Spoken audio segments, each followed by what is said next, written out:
Hey there! In this video, you'll learn how to customize the image element settings inside FlexiFunnels. First, open your project. Now, let's first add an image here. Choose Image from the components and drag it to the editor. Once the image is added, click on the Settings icon. From here, click on the Image Settings.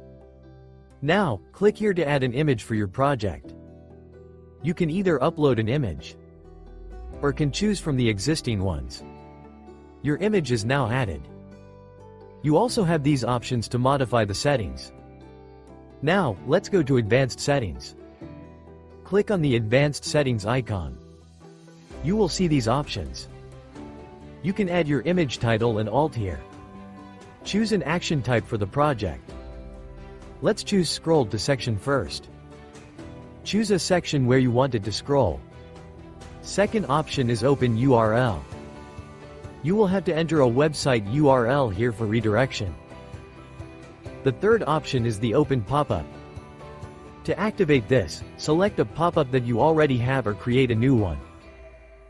At last, we have a clickable link option. Choose any link from the drop-down menu to activate it.